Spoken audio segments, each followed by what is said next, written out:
विद्यार्थियों, आप सबका एडसेट प्रोग्राम में स्वागत है। आज हम चैप्टर नंबर 1 की रिवीजन स्टार्ट करने जा रहे हैं। चैप्टर 1 क्या है? Set theory. सेट क्या होता है? Set is a well defined collection of objects. यहां पर वेल डिफाइंड का मतलब क्या है? वेल डिफाइंड का मतलब है कि जो अच्छी तरह से परिभाषित हो सकें, ऐसे ऑब्जेक्ट्स की कलेक्शन को हम सेट कहते हैं। जैसे कि फर्स्ट 5 नेचुरल नंबर्स, हमें पता है कि पहले 5 जो नेचुरल नंबर्स क्या होंगे? 1, 2, 3, 4, 5। या फिर अगर हम ये कहें इंग्लिश के वॉवल्स, वॉवल्स हमें पता है कौन से होते हैं? ए, ई, आई, ओ, यू। तो इस तरह से वो ऑब्जेक्ट्स जो वेल डिफाइंड होते हैं उनकी कलेक्शन को हम क्या कहते हैं? सेट कहते हैं। तो अब इसके बाद है फॉर्म्स। फॉर्म से पहले हम डिस्कस करेंगे कि जो सेट है उसके लिखा कैसे जाता है? कैपिटल लेटर के रूप में। जैसे कि कोई भी सेट अगर हम लिखते हैं, ए के फॉर्म में लिखा जा सकता है capital A, capital B, capital X, capital Z. जो भी सेट लिखा जाएगा उसको कैपिटल लेटर्स में लिखा जाएगा। और फिर उस सेट के अंदर जो भी हमारे पास, जैसे हमने लिखा ए, ई, आई, ओ, यू, इन सारों को क्या बोलते हैं? मेंबर्स। क्या बोलते हैं इनको?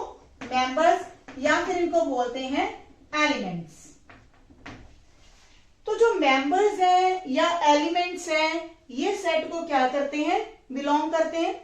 यानी कि अगर मैं ये लिखूं ए और कैपिटल ए, इनके बीच में जो साइन लगाया है इसको बोलते हैं एप्सिलॉन।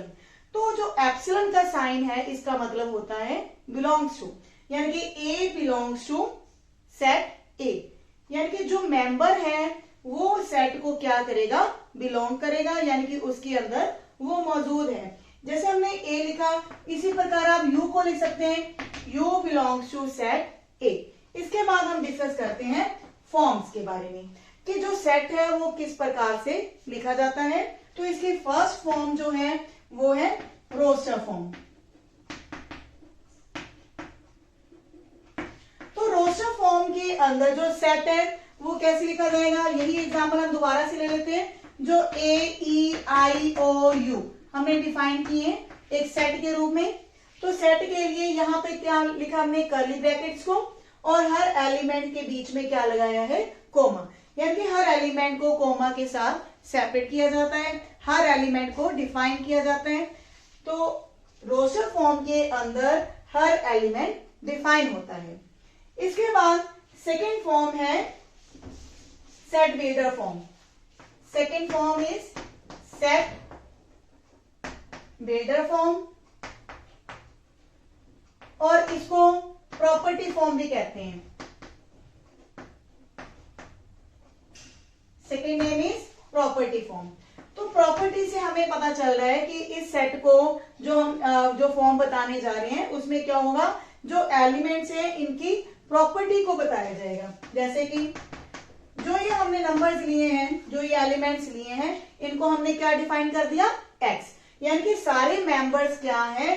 एक एक्स है, सच दैट यहां पे हम प्रॉपर्टी बताएंगे कि जो एक्स है वो क्या है?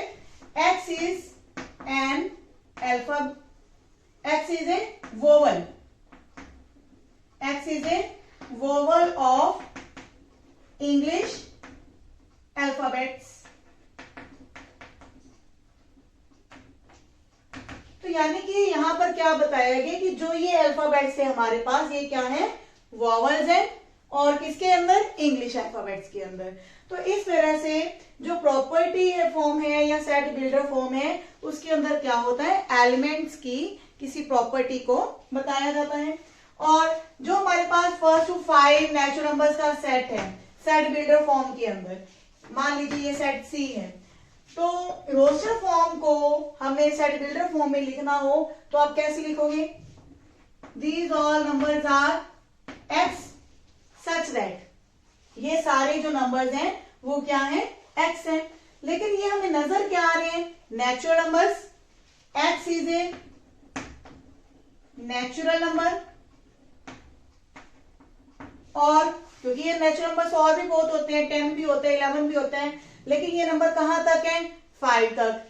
Natural number less than 6।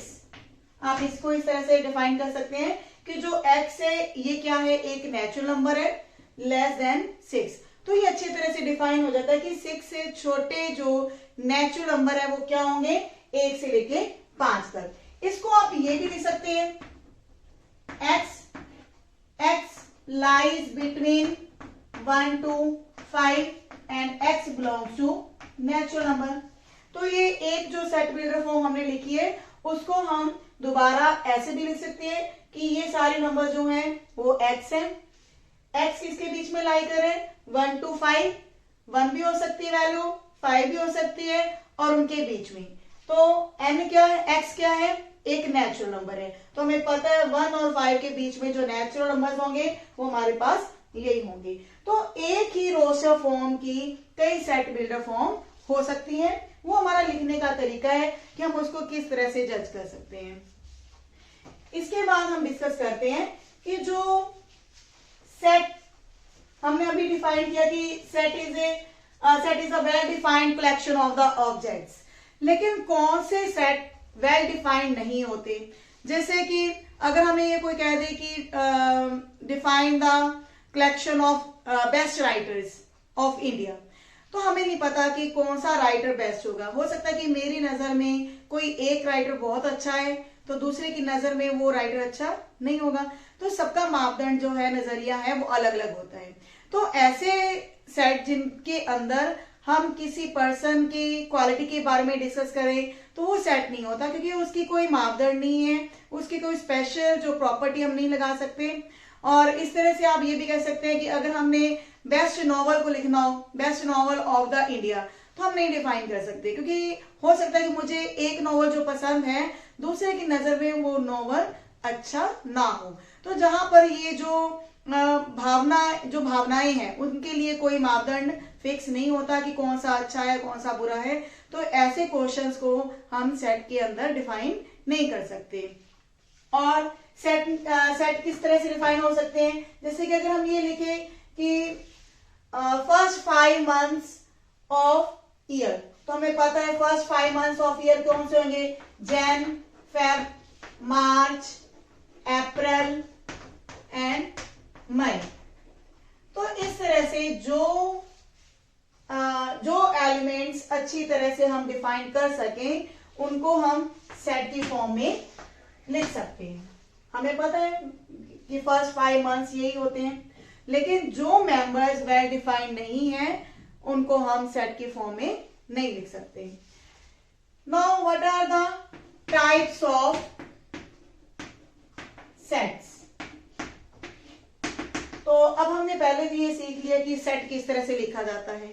Types में क्या होगा, सबसे पहले जो है that is a finite set. Finite set वो सेट है जिनके एलिमेंट्स को हम काउंट कर सकें, गिनती की जा सके। जैसे कि एक सेट ऐसा है जिसके अंदर एलिमेंट्स है 1 2 3, तो यहाँ नंबर ऑफ एलिमेंट्स कितने हैं, 3, इनको हम काउंट कर सकते हैं। मान लीजिए दूसरा सेट है आपके पास A B C D E F, तो इसके अंदर एलिमेंट्स कितने हैं, 6। तो ऐसा सेट जिसके अंदर एलिमेंट्स को गिना जा सके वो सेट कौन सा होता है, finite set. Second type is infinite set.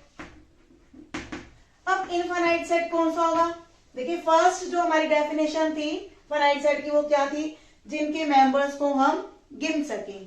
तो इनफाइनाइट सेट की डेफिनेशन में क्या होगा, ऐसा सेट जिसके मेंबर्स को गिना ना जा सके, जैसे कि सेट ऑफ नेचुरल नंबर्स। अब सभी नेचुरल नंबर्स के सेट को हम लिखेंगे तो कैसे लिखेंगे, 1 2 3 4 एंड सो ऑन, क्योंकि ये इनकी हम गिनती नहीं कर सकते कि लास्ट वाला जो है नेचुरल नंबर कौन सा होगा। तो ऐसा सेट जहां गिनती ना की जा सके वो सेट कौन सा होगा, infinite set. Third type is empty set. Third type is empty set. Empty set को नल सेट भी बोलते हैं और इसको वाइड सेट भी बोलते हैं। तो तीनों का मतलब एक है। एक ऐसा सेट जिसके अंदर कोई एलिमेंट नहीं है, खाली है, ब्लैंक है, इसके अंदर कोई भी एलिमेंट आपको नजर नहीं आ रहा, तो इस सेट को हम इस तरह से लिख सकते हैं फाई के साथ। तो जो खाली है, जिसके अंदर कोई एलिमेंट नहीं है, उसको हमने फाई के साथ डिनोट किया, तो उसको हम बोलते हैं एम्प्टी सेट, जिसके अंदर कोई भी एलिमेंट मौजूद नहीं है। तो यहां हम ये कह सकते हैं कि नंबर ऑफ एलिमेंट्स इसके अंदर कितने हैं? 0। ये क्या है? इसका मतलब क्या है? Number of elements in set A that are equal to 0। अब इस सेट को हम फाइनाइट बोलेंगे या इनफाइनाइट? ये सेट हमारा फाइनाइट है, क्योंकि मेंबर्स तो हम गिन नहीं सकते हैं ना, इसके अंदर जो मेंबर्स हैं वो कितने हैं? 0 हैं। तो ऐसा सेट जिसके मेंबर्स को गिना जा सके वो फाइनाइट होता है, जिसके मेंबर्स को नहीं गिना जा सकता वो इनफाइनाइट होता है। तो एम्प्टी सेट क्या है? एक ऐसा सेट जो कि एम्प्टी है, खाली है, जिसके अंदर कोई एलिमेंट नहीं है, तो हम काउंट कर सकते हैं, तो ये हमारा क्या होगा? Finite set. तो इसके बाद फोर्थ है equal sets. Fourth is equal sets. Equal sets का मतलब क्या है? कि दो सेट आपस में इक्वल हैं। फॉर एग्जाम्पल, ए के अंदर एलिमेंट्स है 1 2 3 4 5 और बी सेट के अंदर एलिमेंट्स हैं 5 4 4 3 2 1। अब दोनों सेट को आप ध्यान से देखिए, इनकी सीक्वेंस बदली हुई है। नंबर ऑफ एलिमेंट्स इक्वल होना जरूरी नहीं है, बल्कि ये जरूरी है कि जो एलिमेंट ए के अंदर है वो बी के अंदर भी जरूर होगा, जो बी के अंदर है वो ए के अंदर भी होगा। It means if x belongs to A, then x is also belongs to set B। और हम ये भी कह सकते हैं कि if x belongs to B, then x belongs to A also। यानी कि दोनों के एलिमेंट्स का सेम होना जरूरी है। जो एलिमेंट A के अंदर है वही एलिमेंट B के अंदर होंगे। उनकी गिनती के ऊपर कोई फर्क नहीं पड़ता कि इसके अंदर जो जैसे 4 है 2 टाइम्स है, लेकिन मेंबर्स का सेम होना जरूरी है। लेकिन अगर इसके अंदर मैं एक मेंबर ऐसा ऐड कर दूं जो बी के अंदर नहीं है, जैसे कि इसमें 6 है, इसमें 6 नहीं है, तो ऐसे सेट आपस में फिर इक्वल नहीं होंगे, because 6 belongs to A but 6 doesn't belongs to set B.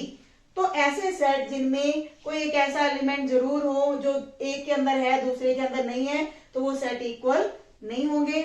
तो इक्वल होने के लिए क्या जरूरी है? कि दोनों सेट्स के जो एलिमेंट्स हैं वो सेम होने चाहिए। तो इसके बाद हमारी जो एक्सरसाइज है 1.1 एंड 1.2, तो ये दोनों एक्सरसाइज हमारे इन्हीं क्वेश्चंस के ऊपर बेस्ड है। तो हम एग्जांपल्स देख रहे हैं इसमें। तो फर्स्ट एग्जांपल में क्या है? Write the solution set of the equation in roster form. तो जो हमारे पास फर्स्ट एग्जांपल है उसमें एक इक्वेशन दी हुई है, क्वाड्रेटिक इक्वेशन है, और उसको हम सॉल्व करेंगे तो हमारे पास क्या जाती है? Roster form. रोस्टर फॉर्म क्या है?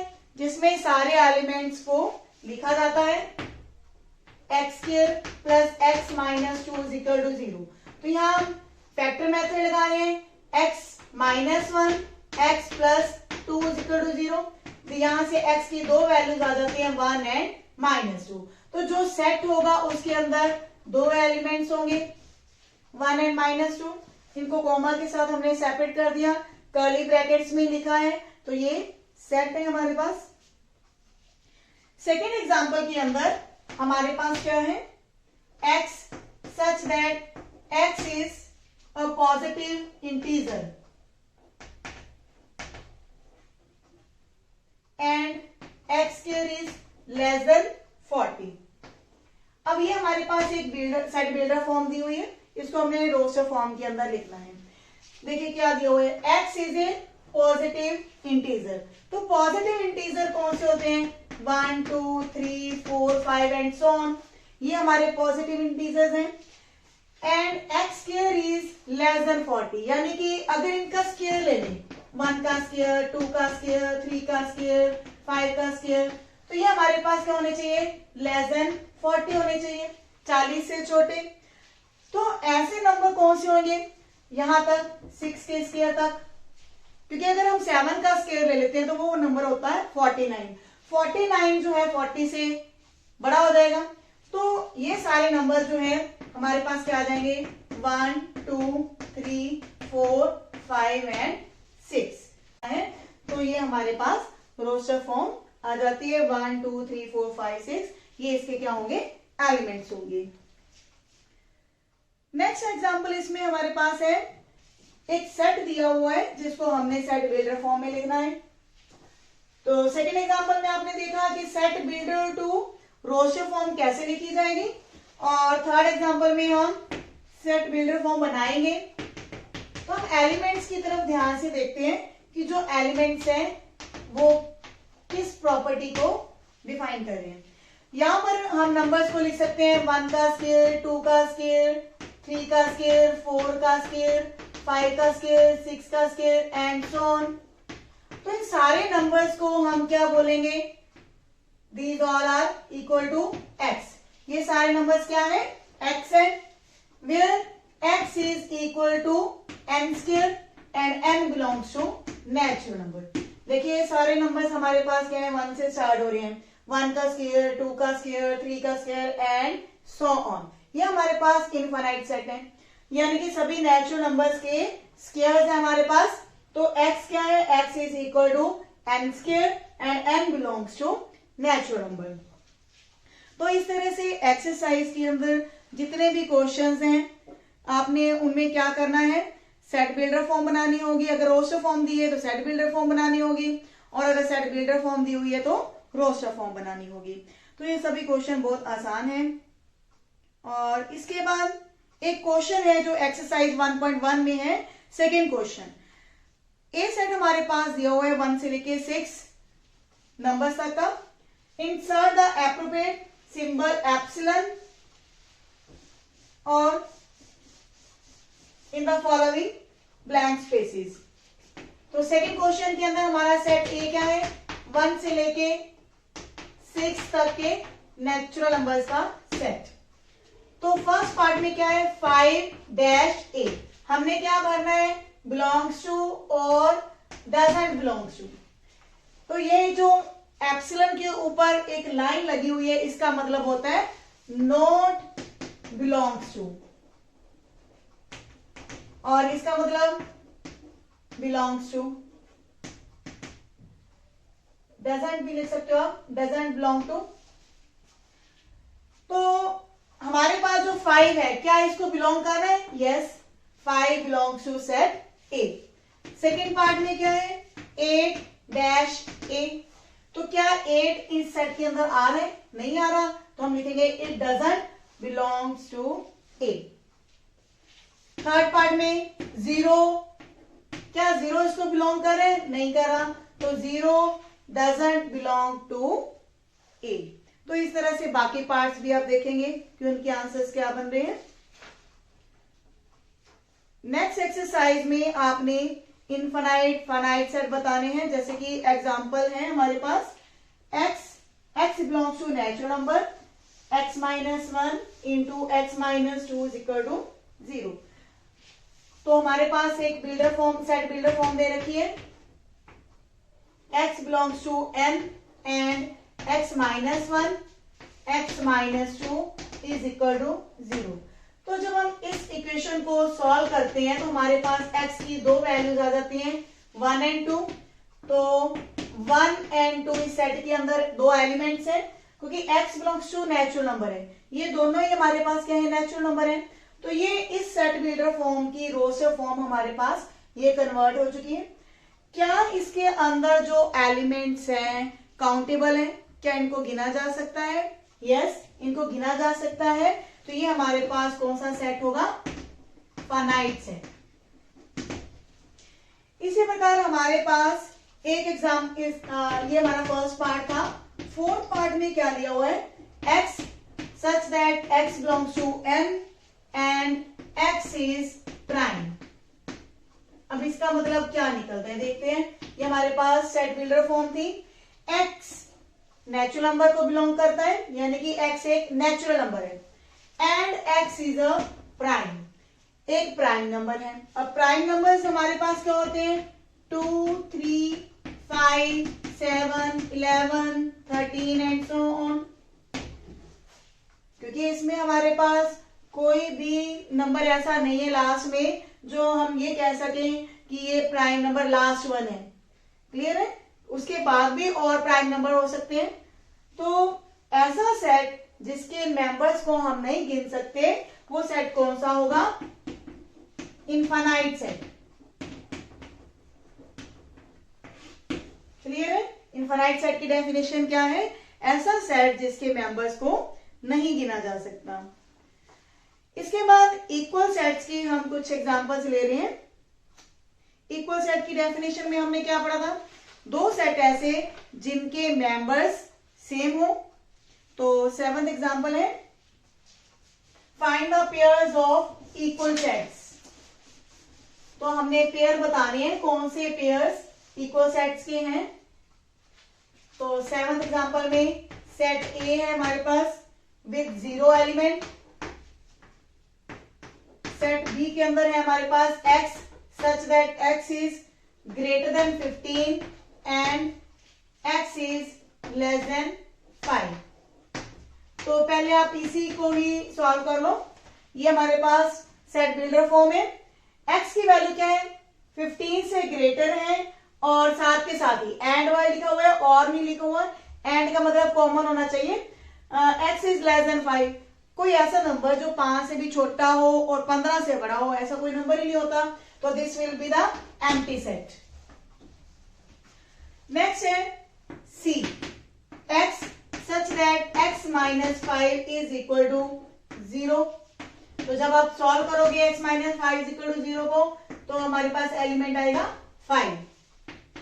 D के अंदर एलिमेंट्स आएंगे x such that x is equal to 25।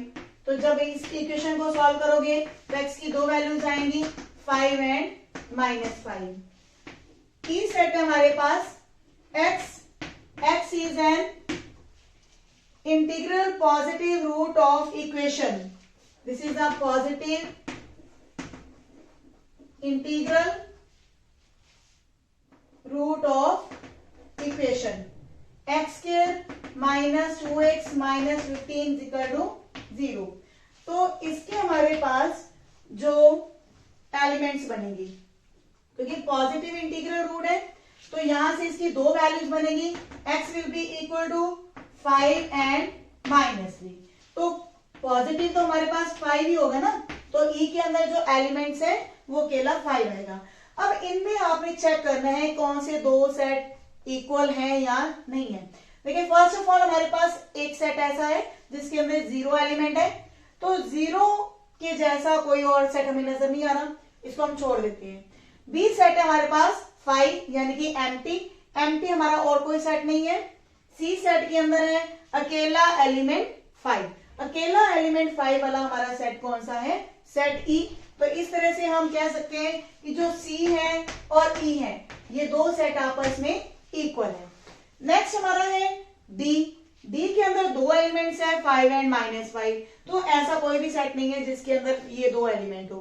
तो फाइनली हमारे पास दो सेट ऐसे हैं सी और ई जो आपस में इक्वल हैं, बिकॉज उनके अंदर जो नंबर ऑफ जो एलिमेंट है 5 इसको भी बिलोंग करते हैं, 5 इसको भी बिलोंग करते हैं। 5 इसको बिलोंग तो जरूर कर रहा है, लेकिन जो -5 है वो इन सेट्स में नहीं है। तो एलिमेंट्स का सेम होना जरूरी है इक्वल सेट के लिए। तो इसके बाद जो एक्सरसाइज के क्वेश्चंस हैं उनमें भी आप देखेंगे कि जो फर्स्ट क्वेश्चन है which of the following are the examples of null set. तो नल सेट का मतलब आपने एम्प्टी बताना है, खाली सेट कौन से हैं, जैसे कि set of odd natural numbers divisible by 2। अब हमें पता है कि जो भी ऑड नेचुरल नंबर्स हैं वो डिविजिबल बाय 2 नहीं होते।